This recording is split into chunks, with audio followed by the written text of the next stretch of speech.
In this week's In Ear Insights, let's talk about social media content, specifically content for social media that is performative rather than conversational. Our good friend Brooke Sellis recently wrote a book, Conversations That Connect. And while I was going through that and chatting with her, it got me thinking about how we create content for social media. On public social media networks like LinkedIn, Facebook, Twitter, etc., we need to be seen. And these algorithms prize engagement. So what has sort of happened, and you notice this a lot, I've seen it a lot on LinkedIn, these very clickbaity kinds of posts like, last week, I ate some ice cream for the first time ever. And these very overly dramatic pieces of content that are performative. They're meant to be like a performance to gather engagement, as opposed to the way social media used to be back in the early 2000s when it was really conversational. So, Katie, when it comes to creating content for social media, how do you think about performative content, which is meant basically to get eyeballs and clicks, versus conversational content where it might not be the most provocative things, but you could actually have a real conversation with someone? Oh, my goodness. Well, I'll just sort of say the blanket statement that I'm not great at social media. And so if I were asked to create performative content for social, I would fail miserably because I'm just bad at that. I'm also bad at creating conversational content for that matter, but I'm better at that because to me that feels more genuine and authentic, and it's really meant to have a conversation with people versus just look at me, shock value, here I am. Like I'm not good at that. And so when I see that, there's I just, you know, I just graduated from college and made $1 bazillion. Here's a thread. Like, you're not going to tell me anything that's actually useful other than you inherited a lot of money from your parents and you're trying to hide that fact by pretending that you know anything about how to run a business. Or to your point on LinkedIn, you know, I almost died yesterday, dot, dot, dot. And then you have to read into this thing that's really all about how, they put a piece of content on Facebook and somebody gave them a bad piece of feedback and how the whole post is about being able to take criticism in stride. And it's like, cool. Because here's the thing. I don't get from any of these posts really what's the so what. And I think that that's the problem I have with the performative content strategy that people are using for social media is it is just for shock value. It is just for engagement. It's not really a so what. And I struggle to be okay with that. I don't think that's an unfair statement, though, because the so what is I need more clicks so that you see my content, right? I mean, it's a very selfish so what is I need you to the algorithm to see me, and so I'm going to do whatever it takes to get that attention, as opposed to this is something we're talking about last week and writing about in our new social paper that's coming up that we still haven't given a title to. That conversational social networks like Slack, for example, like our Analytics for Marketers Slack community, there's no benefit to performative content. You don't get any brownie points. There's no algorithm. And so you posting something provocative in one of our channels is probably just going to get ignored, or at worst, one of us is going to say, hey, knock that off. That's not what we're doing here. And I think the so what for the marketer is insights into your audience come from conversation, right?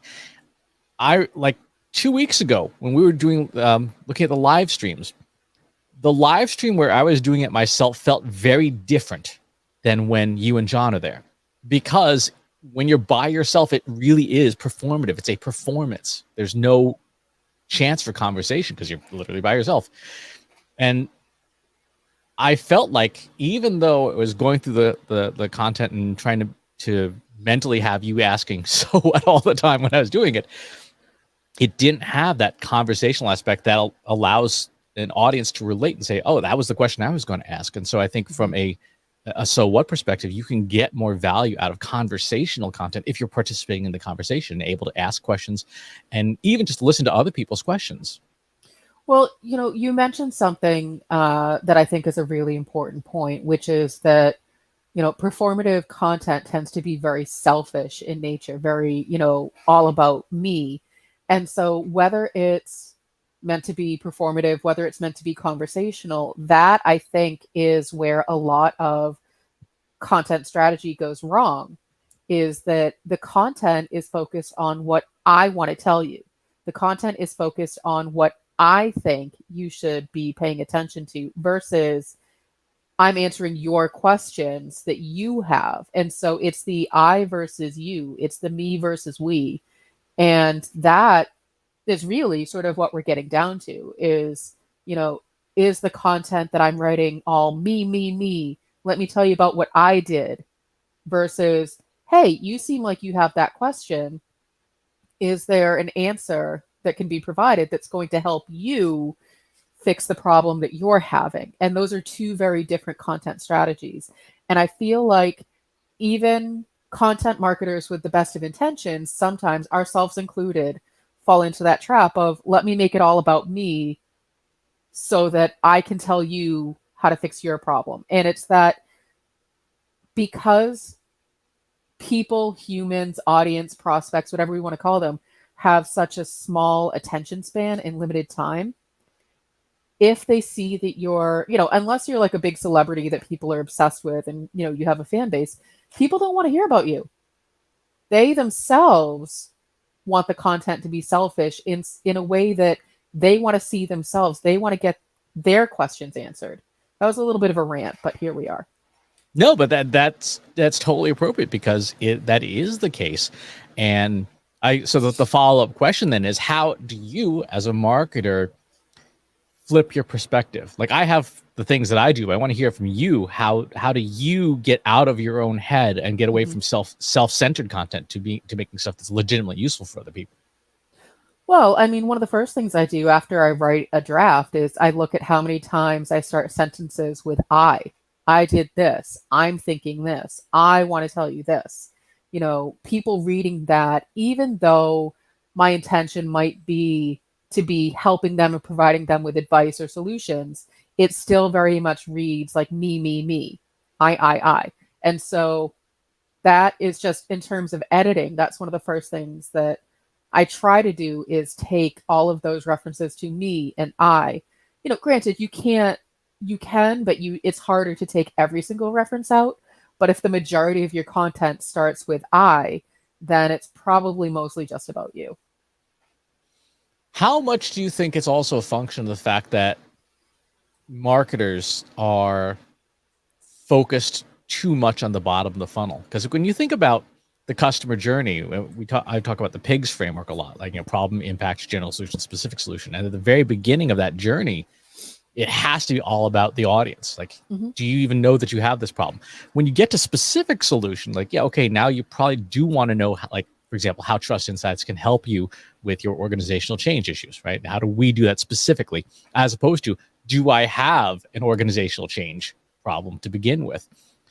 But because of the way that organizations are run, and in particular the way sales tends to work, I think we all have this very, very bottom of funnel mentality. Like, it always has to be about us because we have to capture leads and create leads or rack up filled carts or whatever. And we don't ever think higher up in the funnel to say, yeah, do you even know that you have a problem? Do you know what the impact of this problem is if you don't solve it? And that should be more audience facing content because we're trying to educate them, not sell them something. Well, it's interesting because, yes, at the end of the day, because we are the ones generating the content, it is all about us, but it's the way in which it's presented. And so, let's say we're presenting bottom of the funnel content about how attribution analysis works or how you would benefit from it or whatever the thing is. There's a difference between saying Trust Insights is the absolute greatest and the only company on the face of the planet who should ever do attribution analysis versus here's what happens when you, the person, don't do attribution analysis correctly. Here's the resources and help that you can get. We're essentially saying the same thing, is that Trust Insights is the agency that you should hire, to help you with your attribution analysis, but us just saying, we're the best, we're the greatest, hire us, versus here are the problems that you are facing that we solve, we help you solve, are two very different approaches. Okay. So, So I would be for curious, before you get into the next question, I'm curious, Chris, what are your tools for making your content not all about you? Because you said you the have your things. my main things, one of them is you constantly whispering in my ear, so what? Like, so what's the point of this? So that you're not just pontificating. Not just pontificating, but the other thing is that lesson from Marcus Sheridan's book, from I guess like 12 years ago now. The book title is "They Ask You Answer," and to the extent that I can gather up questions and answer those questions that real people ask, helps me to do that. So last week was the Agora Pulse Social Summit. I did a session there, but I went to every session and gathered up, because it was virtual. I gathered up all the questions people asked, just copied and pasted them all into just one giant document. And these are real questions people have. These are not made up, but these are questions that then I can go answer, because I know at least one person has the question if they asked it at a conference. The same is true for any event I go to. I listen very carefully to all the questions people ask in Q&A sessions, because that's where the good stuff is. Like from last week, we have questions like, what kind of trends do you see coming up in the PR industry? What's your opinion on TikTok as a serious platform to promote companies? What's your favorite way to implement Facebook's conversion API? What's your opinion of marketing in the metaverse? So these are all questions that are real questions that real people asked. And I think creating content around those questions to answer those questions allows me to create content that serves people, right? Because it's answering the question, but in doing so, demonstrate some level of expertise by being able to answer the question intelligently. And so that's my big thing, is what question is somebody asking? And if there's no question, then it's a lot more challenging. The other thing is, again, just thinking about, if I was a member of the audience, would I find any value in what I was saying, or is it really just navel gazing? Which is a tough question to answer when you're looking at your own content, because we as marketers want to believe that we're trying to be as helpful as possible, but it still may be very self-serving of, let me tell you all about me and my expertise, and I may not be actually answering anything for you, but here I am talking about all the cool things that I've done. And so it's really difficult, I think personally, to not have at least a little bit of that performative content in your content strategy. It's going to happen. It's going to happen, but the bench test really is, would I pay even a penny? Would I even, if I found a penny on the ground, would I give that to you in exchange for your content? If the answer is no, then I know it's fallen flat. Like I look, for example, at our newsletter. Every week there's a strategic point of view from you. There's fresh data of some kind. Now we actually just made a change last week. We've said we're going to turn down the content curation aspect and bring in job listings. Because again, if I, as the audience member, want to see what's happening in my industry, job listings is probably more valuable to me than just here's a list of 12 links that might or might not be interesting, even though those links do get clicks. From a value perspective, would I like to get someone curating potential job positions for me? Well, yeah, I would pay a penny for that. I might even pay $1 for that. So to me, from a value perspective, that's worth paying for. In my own newsletter, I try to create content that, again, would you pay even a penny for it? If you would, great. Then it's past that internal test. If I look at something I've written and go, I wouldn't pay money for this, then I would say, okay, then it's not doing its job.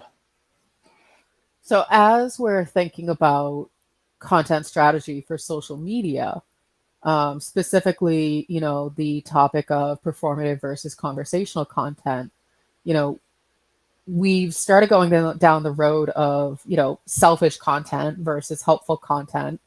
So let's say I'm creating, so a lot of times when I'm writing the newsletter, I start with some kind of a personal story, hoping that people can relate to it and see how I've connected the dots between my everyday life and the piece of, business advice that I'm trying to give.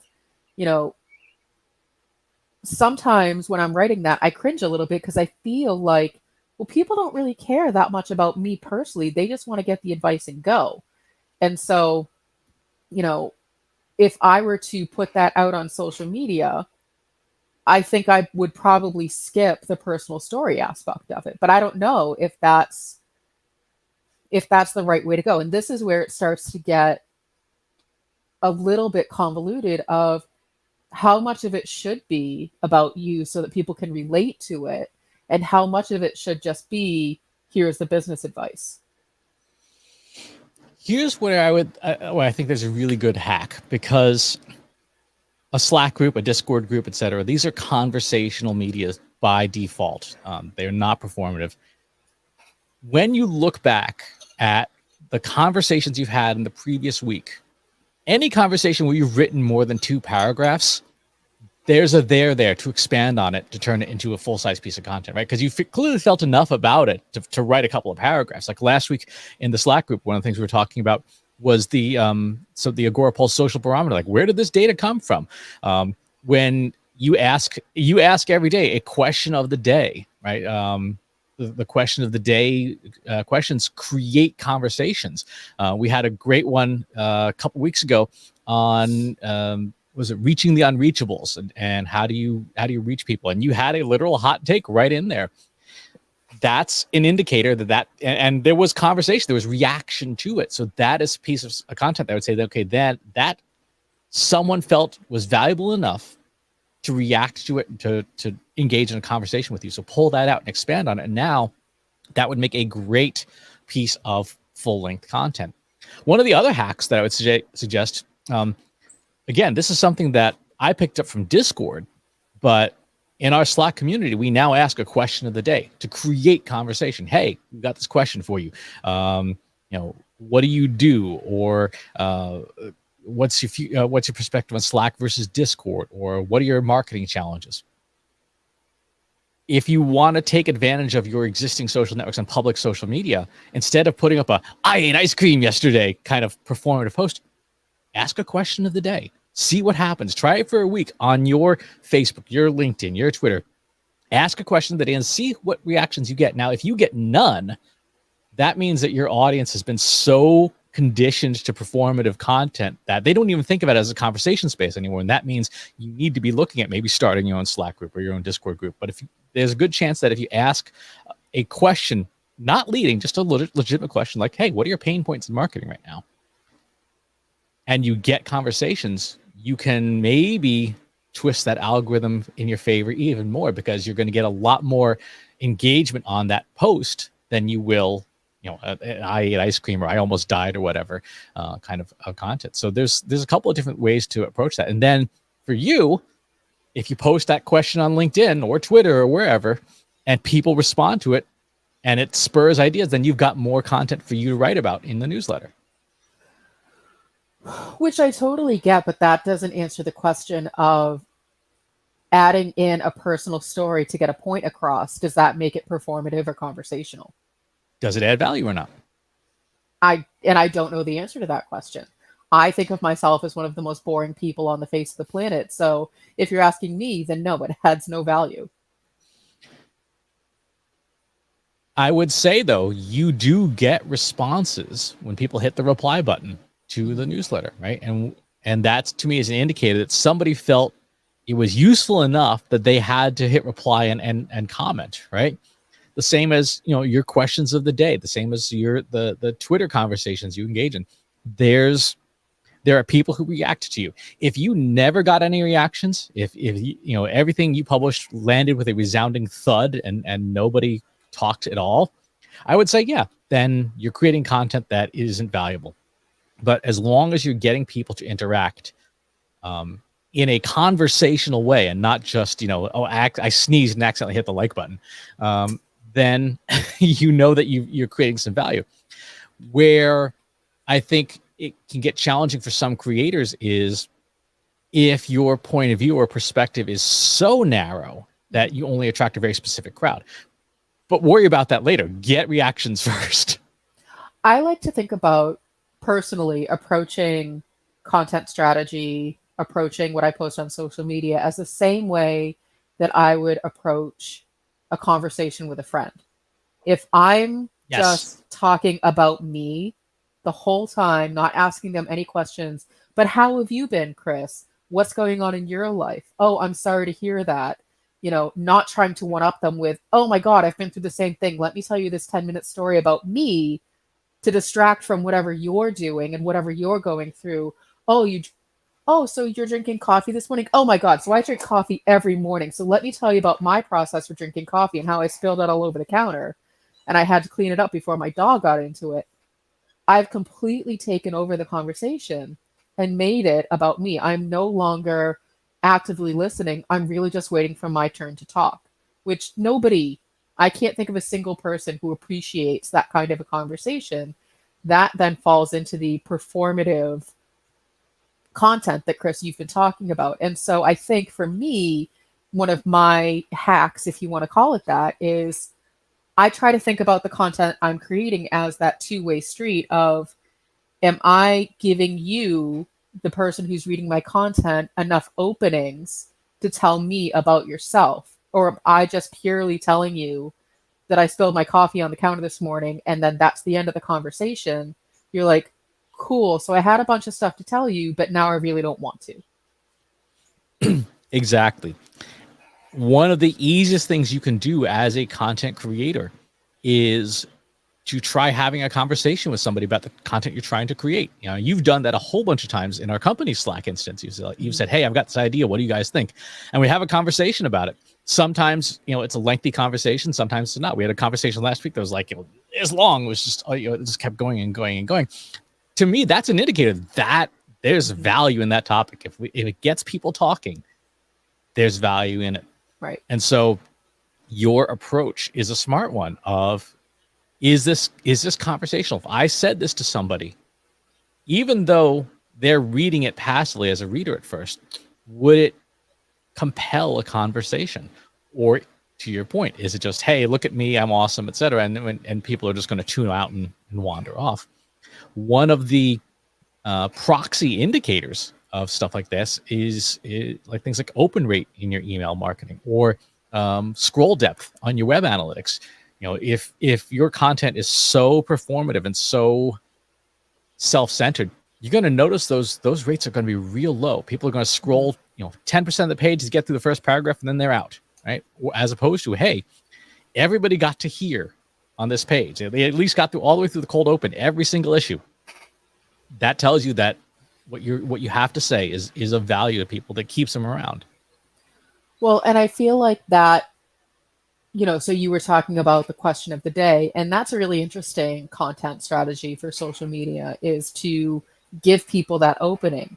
However, and we did this last week, and it wasn't one of our more successful questions, was we asked about ourselves. We asked people to give us feedback on us, which I kind of had a feeling wasn't going to be one of our more engaging questions, because people don't want to talk about us. They want to talk about themselves. And so it's our job as moderators, as the community owners, to not talk about ourselves, but to give people the opening to talk about themselves. And the same is true on social media.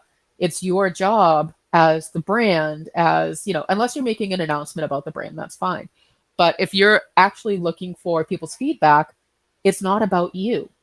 You need to give people the opening to talk about themselves. What are your marketing challenges? Not what challenges do you think I can solve for you? Exactly. And I bet you if you posted a question in the group saying, tell me what you do, the thread would be like this long. And that's the thing. People love being given an opportunity to talk about themselves.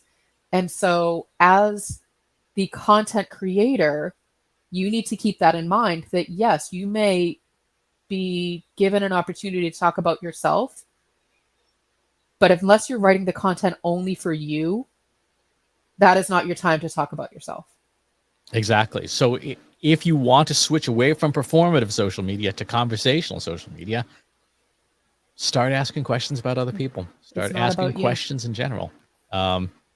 It's something that it's so cheesy and so corny. It's a leftover from some sales training I did in the early 2000s. But one of the things the sales trainer said was, a question mark is a hook. It's like a fish hook, right? That can get other people to bite. Is that if you never are asking questions, it means you're not fishing with anything in the water. You're never going to catch anything because you're just throwing stuff in the water that is of no interest to the fish. When you put a hook with some bait on it, you're going to catch some fish. Now, we can debate whether or not this, the sales trainer's idea of the people is just bait, as just prey to be caught. But the point is valid. Mm-hmm. Asking questions is one of the best ways to create conversation and to turn the conversation away from you. I agree with that, with the caveat that the question doesn't start or include something like, what do you think of me? Or how can I do this? And so it's also the removing references to yourself out of the conversation, because unless you are actually asking, do you like my hair? What do you think of my outfit? Give me feedback on the presentation that I just gave to you. Keep yourself out of the conversation. Exactly. And I would bet the value of a small retail pastry that if you were to do so, even on public social media where people have gotten used to performative content, that you will still get better engagement, more conversation, and perhaps an opportunity to demonstrate your expertise for real, if the conversation goes far enough. It doesn't scale well. Performative content scales real well because you just copy and paste, batch and blast all over the place. But it does lead to that level of engagement that you're actually looking for from people. So bottom line, it's not about you, it's about your audience. So if you're leading with me and I, you're probably doing it wrong. Exactly. So speaking of which, tell us how you are approaching performative versus conversational content. Pop by our free Slack group. Go to trustinsights.ai/analytics for marketers, where you too can ask questions, answer questions with over 2,500 other marketers just like you. And wherever it is that you're watching or listening to the show, if there's a channel you'd prefer to have it on instead, we probably have it. Go to trustinsights.ai/TI podcast. And choose to follow the show wherever it is that you prefer it best. Thanks for tuning in. We'll talk to you next time.